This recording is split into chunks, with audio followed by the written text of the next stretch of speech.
रहनुभएका श्रमजीवी दिदीबहिनी तथा दाजुभाइहरू, मे दिवस 2020 को अवसरमा हार्दिक शुभकामना।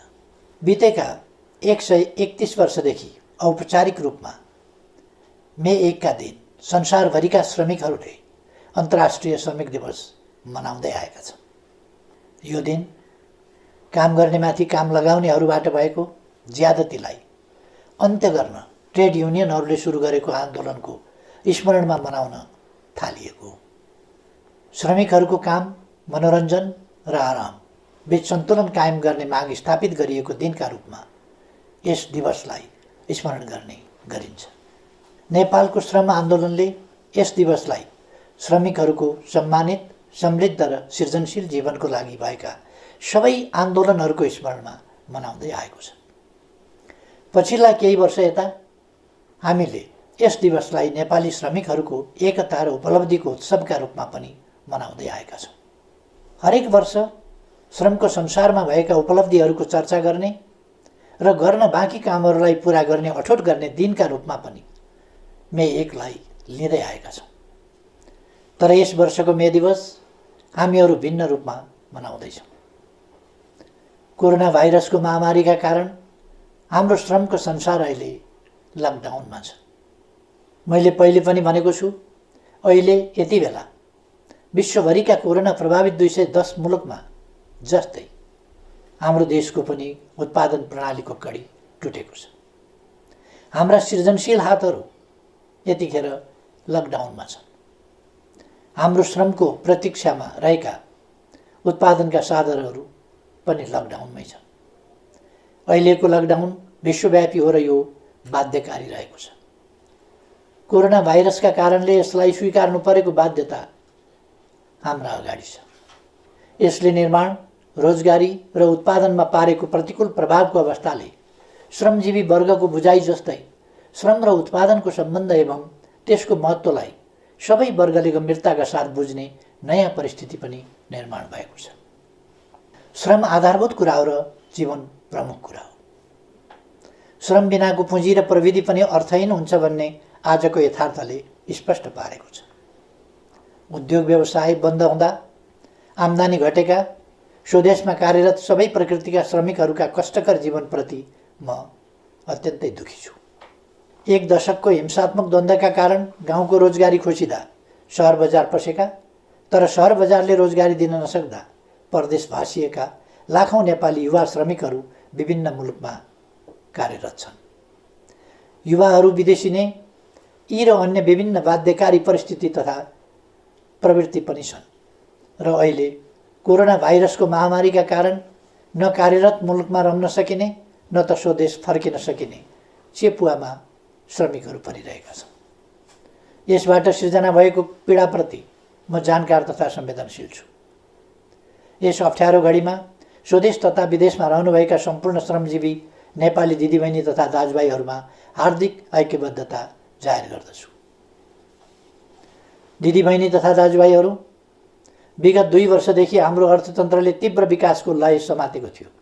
सरकारको संयोजनमा उद्यमी तथा श्रमिक दुवै पक्षबीच उच्च समझदारी कायम रहेको थियो। त्यही समझदारीका कारण श्रमिकको न्यूनतम पारिश्रमिक इतिहासमै उच्च अर्थात् 39% वृद्धि भएको थियो। नियमित जस्तो औद्योगिक द्वन्द्वको पीडा झेलिरहेको नेपाली श्रमको दुनियाँमा हडताल र तालाबन्दी सबैले बिर्सिसकेको नमिठो सपना जस्तो भइसकेको थियो। हाम्रो आर्थिक वृद्धि दोहोरो अङ्कको लक्ष्य हासिल गर्नेतर्फ लम्किएको थियो। सरकारले श्रम क्षेत्रमा पहिलो वर्षको तुलनामा दोस्रो वर्ष झन्डै दोब्बर बजेट वृद्धि गरेको थियो। दक्ष जनशक्ति निर्माण, रोजगारी सृजना, सामाजिक सुरक्षा र सुरक्षित तथा सुलभ वैदेशिक रोजगारीका 4 लक्ष्यमा आधारित विभिन्न कार्यक्रमहरू श्रम, रोजगार तथा सामाजिक सुरक्षा मन्त्रालय मार्फत सञ्चालनमा आएका थिए। यी 2 वर्षको अवधिमा प्रधानमन्त्री रोजगार कार्यक्रम मार्फत 22 लाख श्रम दिन बराबरको रोजगारी सिर्जना गरिएको थियो। श्रमिकको पारिश्रमिक बैंक मार्फत भुक्तानी गर्ने र काम गर्दाको समयमा वा सेवानिवृत्त भएपछिको जीवनलाई सुरक्षित गर्न योगदानमा आधारित सामाजिक सुरक्षाको सुरुवात गरियो। 1 वर्षमा कम्तीमा 100 दिन बराबरको रोजगारी प्रत्याभूत अर्थात् ग्यारेन्टी गरियो। विभिन्न मुलुकसँग श्रम सम्झौता गर्ने र प्रविधिमा आधारित सरल श्रम सम्बन्धी सेवाहरू थालियो। बेरोजगार लक्षित सिप विकास र उद्यमशीलता प्रवर्धन कार्यक्रम सञ्चालन गरियो। उच्च शिक्षा हासिल गरेका युवाहरूको लागि शैक्षिक प्रमाणपत्र धितोमा राखेर 5% ब्याज अनुदानमा 7 लाखसम्म ऋण उपलब्ध गराउन थालिएको थियो। तर यस मे दिवसको सङ्घारमा आज हामी कोरोना महामारीका विरुद्धको युद्धमा होमिएका छौँ। तत्कालको लागि हाम्रो प्रयास यस महामारीले सिर्जना गरेको समस्या सामना गर्नेतर्फ केन्द्रित छ। यतिखेर सरकार कोरोना सङ्क्रमणको रोकथाम, पहिचान, परीक्षण र उपचारमा लागि परेको छ। यसमा कमी नआओस् भनेर नै यस महामारी विरुद्धको यस युद्धमा संलग्न सबैका लागि 25 लाख रकम बराबरको बिमा गरिएको छ। व्यक्तिगत सुरक्षा उपकरणको व्यवस्थाका साथै उनीहरूको भत्तामा 100% सम्म थप गरिएको छ। लकडाउनको अवधिको पारिश्रमिक कायम गर्न र महिला स्वास्थ्य स्वयंसेवीकालाई एकमुष्ट 1500 रुपियाँ थप भत्ताको व्यवस्था गरिएको छ। सामाजिक सुरक्षा कोषमा आबद्ध सम्पूर्ण श्रमिकहरूको आयमा कमी नआओस् भनेर नै प्रत्येक श्रमिकको योगदान बराबरको रकम सरकारले नै कोषमा जम्मा गरिदिएको छ। सामाजिक सुरक्षा कोषमा योगदान गर्दा लाग्ने दोहोरो करको व्यवस्था हटाइएको छ। विद्युतको उपभोगमा सहुलियतको व्यवस्था गरी सुलभ मूल्यमा इन्डक्सन चुलोको व्यवस्था समेत गरिएको छ। दैनिक गर्ने कामबाट जीवन धानिरहेकाहरूलाई भोकै पर्न नदिन, नेपालमा कोही भोकै पर्दैन, कोही भोकले मर्दैन भन्ने सरकारको नीति अन्तर्गत स्थानीय तह, प्रदेश तथा केन्द्रीय प्रशासनको संयोजनमा राहतको व्यवस्था गरिएको छ। श्रमजीवी दाजुभाइ तथा दिदीबहिनीहरू, म ठान्दछु श्रमजीवी वर्ग भनेको दुःख गर्न सक्ने तर सुखको सपना देख्ने वर्ग हो, परिवर्तनको संवाहक हो र सबै आत्तिएको बेला ढाडस दिन सक्ने अनि आफै अघि सरेर समस्याको सामना गर्न सक्ने वर्ग श्रमजीवी वर्ग हो। कोरोना भाइरसको महामारीका विरुद्ध अग्रपङ्क्तिमा रहेर जुधिरहेका चिकित्सक, स्वास्थ्यकर्मी, सुरक्षाकर्मी र सफाई लगायतका सेवामा क्रियाशील श्रमजीवीहरू यसका उदाहरण हुन्, जसको अथक परिश्रमले कोरोना भाइरस विरुद्धको लडाइँमा विश्व स्तरमा उल्लेख गर्न लायक सफलता हाम्रो मुलुकले प्राप्त गरेको छ। हालसम्म यो महामारी समुदाय स्तरमा फैलिनबाट रोकिनु र कुनै पनि मानवीय क्षति नभएको गरिबीको रेकर्ड कायम रहनु सन्तोषको विषय हो। आफैलाई जोखिममा पारी अरूको जीवन रक्षामा संलग्न उहाँहरू सबैको म उच्च प्रशंसा गर्न चाहन्छु। मलाई थाहा छ अवधिको हिसाबले यस वर्ष श्रमिकहरूको न्यूनतम पारिश्रमिक पुनरावलोकन गर्नुपर्ने वर्ष हो, तर तपाईँ हामी सबैलाई थाहा छ अहिले परिस्थितिले हामीलाई साथ दिइरहेको छैन। 8.5% आर्थिक वृद्धिको उच्च आकाङ्क्षाका साथ अघि बढेका हामीहरू 3% वा त्यसभन्दा कमको आर्थिक वृद्धिमा खुम्चिन पो पर्ने हो कि भन्ने अवस्थाले गम्भीर बनेका छौँ। मैले पहिले पनि भनिसकेको छु, हाम्रो जिडिपीको झन्डै 4% यस महामारीका कारण क्षति भइसकेको छ। विश्व स्तरमा तुलनात्मक रूपमा हेर्ने हो भने रोजगारी र अर्थतन्त्रको अहिलेको अवस्था अघिल्लो शताब्दीको महामन्दीमा जस्तै वा त्योभन्दा पनि भयावह हुने आकलन गर्न थालिएको छ। सन् 1930को दशकमा भएको महामन्दीमा काम गर्ने उमेर समूहका कुनै औद्योगिक मुलुकमा 23% र कतिपयमा 33% बेरोजगार भएका थिए। यस महामारी पछिको पहिलो 4 महिनामा नै 20औं शताब्दीको त्यस दशकको भन्दा ज्यादा श्रमजीवीहरू बेरोजगार भइसकेका छन्। महामन्दीको त्यस समयमा सिङ्गो 1 दशकमा कुल गार्हस्थ्य उत्पादनमा जति सङ्कुचन आएको थियो, यस महामारीको पहिलो 4 महिनामा ती विकसित अर्थतन्त्रमा त्यसको झन्डै 3 गुणा बढी सङ्कुचन आएको छ। तर घरमुलीले अनिकालमा पनि परिवारलाई भोकै राख्दैन, रुखो सुखो भरण पोषणको जोगावट गर्छ र व्यवहार चलाउँछ। तपाईँहरूको यस प्रधानमन्त्रीले नेतृत्व गरेको सरकारले पनि उपलब्ध स्रोत र साधनले भ्याएसम्म सुविधाको जोगावट गर्छ। कसरी? अबका हाम्रा सबै प्रयास स्वस्थ नागरिक, सिपयुक्त नागरिक, मर्यादित काम र सामाजिक सुरक्षातर्फ केन्द्रित हुनेछ। भूकम्पपछिको यस दशकलाई हामीले पुनर्निर्माणको दशक बने झैँ अबको हाम्रो पहिलो लक्ष्य कोरोनाबाट हाम्रो समाजलाई मुक्त बनाउनु हुनेछ। यसभन्दा अघिल्ला सम्बोधनहरूमा पनि मैले चर्चा गरेको थिएँ। यस महामारीले जनस्वास्थ्यको क्षेत्रमा हाम्रो अभिगत उदाङ्गो पारिदिएको छ। जसरी 20औं शताब्दीको महामन्दीले पुँजीवादी प्रणालीको चरित्र नै फेर्ने गरी अर्थव्यवस्थामा कल्याणकारी आयाम थप्न विकसित मुलुकलाई बाध्य पार्यो, यस महामारीले हामीलाई स्वास्थ्य संरचनामा थप लगानी गर्न प्रेरित गरेको छ।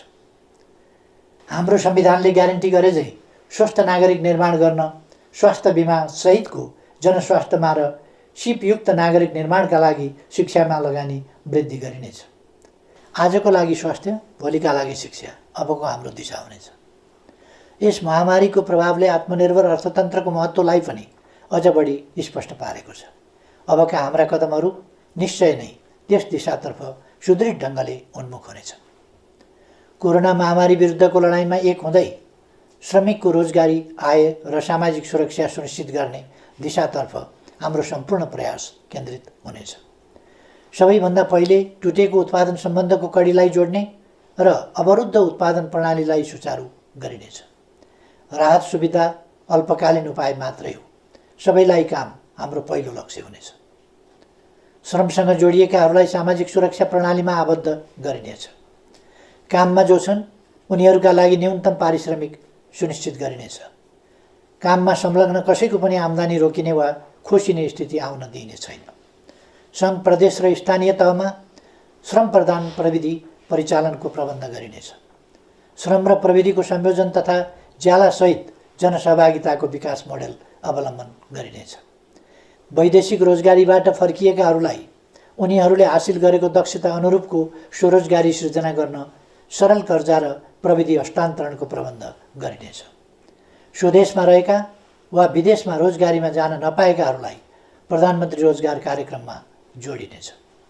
विभिन्न मन्त्रालय, निकाय र सार्वजनिक संस्थाहरू मार्फत सिर्जना भएका कामका अवसरहरू नेपालीलाई नै सुनिश्चित गर्ने व्यवस्था मिलाइनेछ। यस सन्दर्भमा हाम्रा श्रमिकहरूमा रहेको सिपको खाडलका कारण हुन सक्ने श्रमिकहरूको अभावलाई सम्बोधन गर्न प्राविधिक शिक्षा तथा व्यावसायिक तालिम परिषद र श्रम तथा सिप तालिम सम्बन्धी सबै निकायका कार्यक्रमहरूलाई एकीकृत रूपमा परिचालन गरिनेछ। सिपको अन्तरलाई सम्याउन आवश्यक परेमा सबै पालिका तहमा छोटो अवधिका घुम्ती तालिम शिविर समेत सञ्चालनमा ल्याइनेछ। हाम्रो युवा जनसङ्ख्याको जनसाङ्ख्यिक लाभलाई अधिकाधिक सदुपयोग गरिनेछ। त्यस्तो युवा जनशक्ति जुन उत्पादक जनशक्ति हुनेछ, त्यस्तो उत्पादक जनशक्ति जुन सिपयुक्त र पुँजीसहितको प्रविधियुक्त हुनेछ, त्यस्तो युवा शक्ति जुन अन्वेषण र व्यावसायिक ज्ञानयुक्त हुनेछ। कृषिको आधुनिकीकरण र व्यावसायीकरण मार्फत समेत उत्पादन र रोजगारी वृद्धि गरिनेछ। जमिन नहुने श्रमिकहरूका लागि भूमि बैङ्कलाई कार्यान्वयनमा ल्याई त्यसैको माध्यमद्वारा भूमिको व्यवस्था गरिनेछ। बैङ्कहरूबाट सुलभ कर्जाको बन्दोबस्त गर्ने र सरकारद्वारा सिप तालिमको प्रत्याभूति गरी समन्वयात्मक ढङ्गबाट कामलाई अघि बढाइनेछ। विगतका जनआन्दोलन र द्वन्द्वकालका युवा तथा अरू घाइतेहरू अझै पनि उपचारविहीन अवस्थामा रहिरहेका छन्। तिनको उपचारका लागि सरकारले पटक पटक गरेका आह्वान र प्रयासहरूको सन्देश उचित रूपमा सम्प्रेषण हुन सकेन। म आह्वान गर्दछु सम्पूर्ण घाइतेहरू प्रशासनको सम्पर्कमा आउनुहोस्। अब आफ्नो शरीरमा गोली र छर्रा बोकेर नबस्नुहोस्। उपचारको प्रबन्ध सरकारले गर्छ। यस प्रयासबाट घाइते भई अशक्त अवस्थामा रहेकाहरू पनि निको भएर स्वाभिमानपूर्वक रोजगारीमा फर्कन सक्ने अवस्थाको समेत सिर्जना हुनेछ। दिदीबहिनी तथा दाजुभाइहरू, नेपाली समाजको परिवर्तन र अहिलेको स्थायित्व एवं विकासको परिस्थिति आफै निर्माण भएको होइन। सही विचार र गन्तव्यमा आधारित बलिदानपूर्ण सङ्घर्ष र सचेत प्रयासबाट मात्र यस परिस्थितिको निर्माण भएको हो। आज नेपालका केही सञ्चार माध्यमहरू र सामाजिक सञ्जालहरूमा पनि स्थिरता, स्थायित्व र विकासका विरुद्ध देशलाई अस्थिरतातर्फ धकेल्ने प्रकृतिका प्रयासहरूको समाचार सम्प्रेषण र चर्चा भइरहेको देखिन्छ। एकातिर सम्पूर्ण नेपाली जनता र सिङ्गै विश्व कोरोना महामारीका विरुद्ध लडिरहेको अवस्था छ, अर्कातिर यही अप्ठ्यारो परिस्थितिलाई मौका छोपेर अस्थिरताका त्यस्ता प्रयासहरू गरिनु दुःखद कुरा हो।